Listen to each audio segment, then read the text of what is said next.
శుక్లాంబరధరం విష్ణుం శశివర్ణం చతుర్భుజం ప్రసన్నవదనం ధ్యాయేత్ సర్వవిఘ్నోపశాంతయే. గురుర్బ్రహ్మా గురుర్విష్ణుః గురుర్దేవో మహేశ్వరః గురుః సాక్షాత్ పరం బ్రహ్మ తస్మై శ్రీ గురవే నమః. వాగర్ధావివ సంపృక్తౌ వాగర్ధ ప్రతిపత్తయే జగతః పితరౌ వందే పార్వతీ పరమేశ్వరౌ. సూక్తిం సమగ్రయతున స్వయమేవ లక్ష్మీ శ్రీరంగరాజమహిషీ మధురైకటాక్షై వైదగ్ధ్యవర్ణగుణగుంభనగౌరవైర్యాం కండూలకర్ణకుహరా కవయోధయంతి. హైమోర్ధ్వపుండ్రమజహన్మకుటం సునాసం మందస్మితం మకరకుండలచారుగండం బింబాధరం బహుళదీర్ఘకృపాకటాక్షం శ్రీవేంకటేశముఖమాత్మని సన్నిధత్తాం. విమలపటి కమలకుటి పుస్తకరుద్రాక్షసస్తహస్తపుటి కామాక్షి పక్ష్మలాక్షి కలిత విపంచి విభాసి వైరించి. నారాయణం నమస్కృత్య నరం చైవ నరోత్తమం దేవీం సరస్వతీం వ్యాసం తతో జయముదీరయేత్. హరి ఓం. పరమేశ్వర స్వరూపమైన సభకి నమస్కారం. అనుశాసనిక పర్వం కూడా భీష్మాచార్యుల వారు ధర్మరాజు గారికి చేసినటువంటి ప్రబోధములతోటే కూడి ఉంటుంది. ధర్మరాజు గారు భీష్మాచార్యుల వారికి నమస్కరించి, ఇత పూర్వం తాతగారు మీరు ఎన్నో ధర్మములను చెప్పారు, ఎన్నో నీతులు బోధించారు, ఎంతో నా యందు కారుణ్యమును చూపించారు, అయినప్పటికీ కూడా ఎందుకో శాంతి నాకు కలగడం లేదు. దానికి కారణాలు రెండు. ఒకటి, ఈ కురుక్షేత్ర సంగ్రామ భూమి యందు ఎందరో బంధువులను సంహరించాను, అది ఒక పక్క. అన్నిటికన్నా జటిలమైనటువంటి కారణం, ఇంత గొప్పవాడమైనటువంటి నిన్ను సంహరించాం. అంటే ఇక కొద్ది రోజుల్లో ప్రాణాలు వదిలిపెట్టేస్తాడు కాబట్టి నీ మృత్యువుకు కారణమయ్యాం. వీటి చేత నా మనసుకు శాంతి లభించట్లేదు. ఇట్లా లభించకపోవడం వల్ల నేను చాలా పరితాపాన్ని పొందుతున్నాను అని తెలియచేస్తే, భీష్మాచార్యుల వారు ఆ ధర్మరాజు గారు పొందుతున్నటువంటి పరివేదనకి జవాబుగా తన యొక్క ప్రసంగాన్ని ప్రారంభించారు. ఆయన మాట్లాడుతూ, అనవుడు భీష్ముడిట్టులను ఆతనితో అకట వధింపగా మనుజుడు కర్తకాడు, వినుమ ఇతిహాసమొకండు చెప్పెదన్ మనుజవరేణ్య గౌతమి యనంగ శమాన్విత ఒక్క భూసురాంగన ఉరగంబుచే సుతుడు కాలవశత్వము పొందియుండగన్. మరణమునకు ఎవ్వరూ కారణం కాదు. ఒక వ్యక్తి మరణిస్తే దానికి కారణము ఆయన చేసుకున్నటువంటి కర్మయే అయి ఉంటుంది. కాబట్టి నిష్కారణంగా నువ్వెందుకు బాధపడుతున్నావు ధర్మరాజా? కాబట్టి నేను చెప్పినటువంటి విషయాన్ని బలపరచేటటువంటి ఒక ఇతిహాసాన్ని నీకు చెప్తాను, శ్రద్ధగా విను. పూర్వం గౌతమి అనబడేటటువంటి ఇంద్రియ నిగ్రహము మనోనిగ్రహము కలిగినటువంటి ఒక బ్రాహ్మణ స్త్రీ ఉండేది. ఆమెకి ఒక కుమారుడు ఉండేవాడు. ఆ కుమారుడు పాము కరిచినటువంటి కారణం చేత మృత్యువును పొందాడు. ఆమె ఆ పిల్లవాడిని పెట్టుకుని బాధపడుతున్నటువంటి సమయంలో అక్కడికి అర్జునుడు అనబడేటటువంటి ఒక వ్యక్తి వచ్చి ఆ పిల్లవాడిని కరిచినటువంటి పాముని పట్టి తీసుకొచ్చి ఆ పాముని చూపించి, నీ కుమారుడు మరణించడానికి ఇదిగో ఈ పాము కారణం, కాబట్టి ఇప్పుడు నువ్వు కానీ అంగీకరిస్తే వెంటనే ఈ పసివాణ్ణి కరిచినటువంటి ఈ పాము తల పగల కొట్టేస్తాను, లేకపోతే కత్తితో దీన్ని ముక్కలు చేసేస్తాను, ఏం చేయమంటావు చెప్పు అని ఆ అర్జునకుడు అనబడేటటువంటి వ్యక్తి అంటే ఆ గౌతమి జవాబు చెప్తూ, విధివశమున వచ్చిన కీడధములు కొనియాడి వెడగులై విపుల భవాంబుధి మునుగుదురు మునుంగరు సధర్ములకు ఉత్తములు ప్రశాంతి చులుకనై. ఓ అర్జున కూడా, ఎందుకయా పావును చంపుతాను అని అంటావు? విధివశమున వచ్చిన కీడధములు కొనియాడి వెడగులై. ఎప్పుడైనా సరే భగవంతుని యొక్క అనుగ్రహ విశేషంగానే సుఖం కలుగుతుంది. అదే భగవంతుని యొక్క ఆజ్ఞ చేత మనకి కష్టము కలుగుతుంది. కష్టసుఖములు కలిగాయి అంటే దానికి కారణం భగవంతుడు. కానీ భగవంతుడు ఏదో పక్షపాతంతో కొంతమందికి కష్టాలు కొంతమందికి సుఖాలు కల్పించడు. చేసినటువంటి కర్మలను అనుసరించి భగవంతుడు సుఖదుఖములను కల్పిస్తూ ఉంటాడు.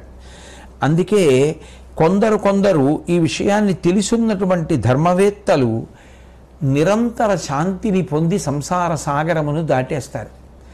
కొంతమంది ప్రతిదానికి ఎక్కడో ఎవరినో దీనికి బాధ్యుల్ని చెయ్యాలి అని ప్రయత్నం చేసి తాము అశాంతి పొందుతూ ఉంటారు, ఇతరులకు అశాంతి కల్పిస్తూ ఉంటారు. కాబట్టి ఈ పావుని చంపినంత మాత్రం చేత నా కుమారుడు బ్రతుకుతాడా? వద్దు, ఆ పావుని విడిచిపెట్టేసేయి. నీ పేరు అర్జునకుడు. అర్జునకుడు అంటేనే ఆ మాటలోనే అర్థం నువ్వు స్వచ్ఛమైనటువంటి మనసు కలిగినటువంటి వాడివి అని.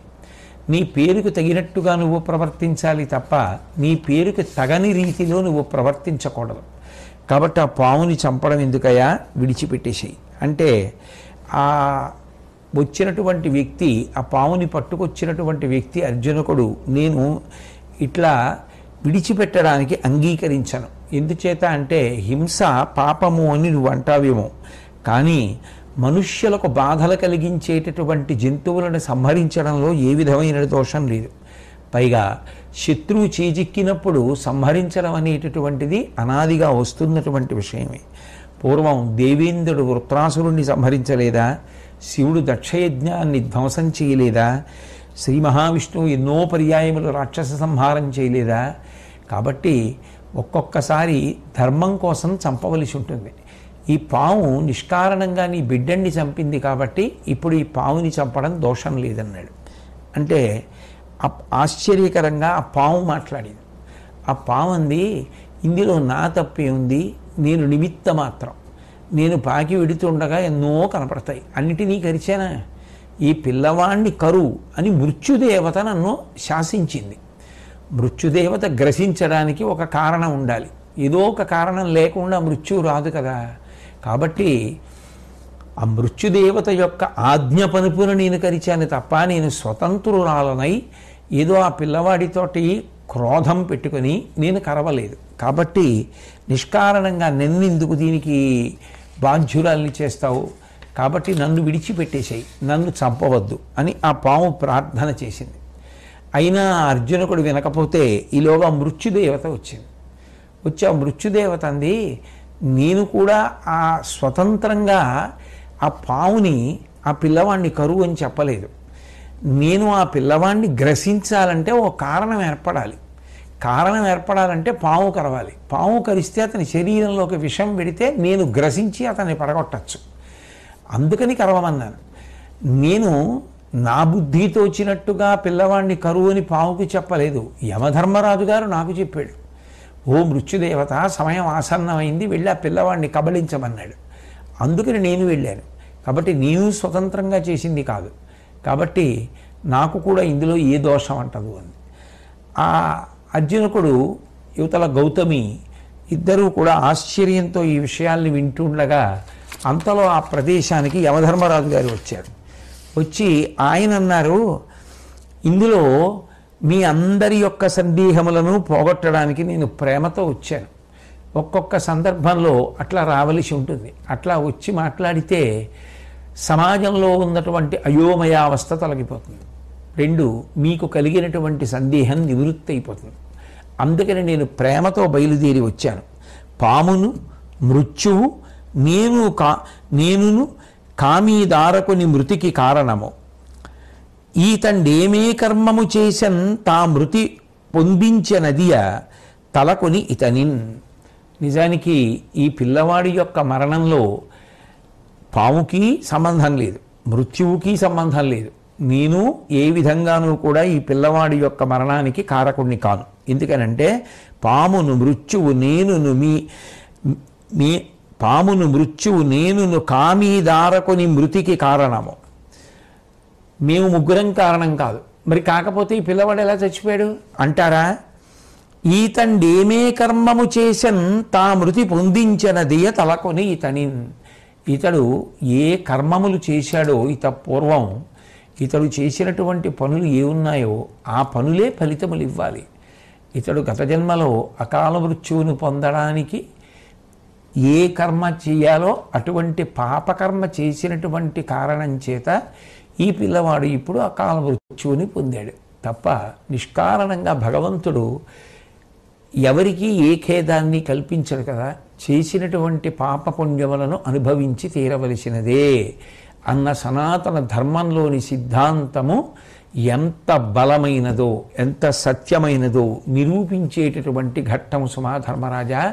కాబట్టి సాక్షాత్ యమధర్మరాజు గారే వచ్చి అతడు చేసినటువంటి కర్మములే అతని యొక్క మృత్యువునకు కారణము అని చెప్పే. కాబట్టి ఎవరు ఎవరిని చంపినట్టు ప్రత్యక్షంగా కనపడినా వారు చేసినటువంటి కర్మలు ప్రధానములై ఉంటాయని చెప్పి కారు దుర్యోధనుడు నీవు కారణములు బాంధవుల రణమరణ సంప్రాప్తి కనక వారు తమ తమ కర్మముల్ కారణములు కాగా ఇట్లైరి ఏ శోకంబు నీకు.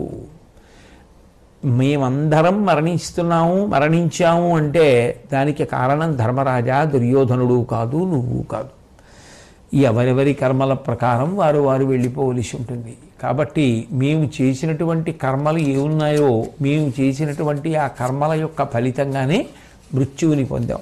కాబట్టి నువ్వు నిష్కారణంగా దీనికోసం ఖేదం పొంది మనసు పాడు చేసుకోవద్దు అని చెప్పిన తరువాత ధర్మరాజు గారు భీష్మాచార్యులు వారిని ఉద్దేశించి మాట్లాడుతూ, మహాత్మా, దైవము పౌరుషం అంటే పురుష ప్రయత్నము, ఈ రెండూ కూడా ఓ కార్యం జరగడానికి ప్రధానం అంటారు కదా. కొంతమంది అంటారు మన చేతిలో ఏముంది, అంతా భగవంతుడు నిర్ణయిస్తే అవుతుంది తప్ప మనం అనుకున్నామని అవుతాయా అంటారు. మరికొందరు అంటారు భగవంతుడే చేస్తాడులే అని చెప్పి గాలిలో దీపం పెట్టి కూర్చుంటామా, మన వంతు ప్రయత్నం మనం చెయ్యాలి కదా అంటారు. నిజానికి మనం చేసే ప్రయత్నం వల్ల కార్యక్రమాలు అవుతాయా, భగవంతుని యొక్క అనుగ్రహము చేత కార్యములు అవుతాయా, నాకు చెప్పవలసింది అని అడిగాడు. అడిగితే భీష్మాచార్యుల వారు ధర్మరాజు గారికి జవాబు చెప్తూ, క్షేత్రంబు పురుషకారము ధాత్రీశ్వర బీజమరయ దైవము రెండున్ సూత్రపడ కుడినీనిన్ పాత్రంబగు కర్మకరుడు ఫలమునకెందున్. ధర్మరాజా, ఒక విషయాన్ని బాగా జ్ఞాపకం పెట్టుకో. క్షేత్రము పురుషకారం, బీజము భగవంతుని యొక్క అనుగ్రహం. అసలు పొలం అనేటటువంటిది ఒకటి ఉంటేది కదా అందులో విత్తనం వెయ్యడం. కాబట్టి మనిషి ప్రయత్నం చెయ్యడం అనేటటువంటిది క్షేత్రం లాంటిది.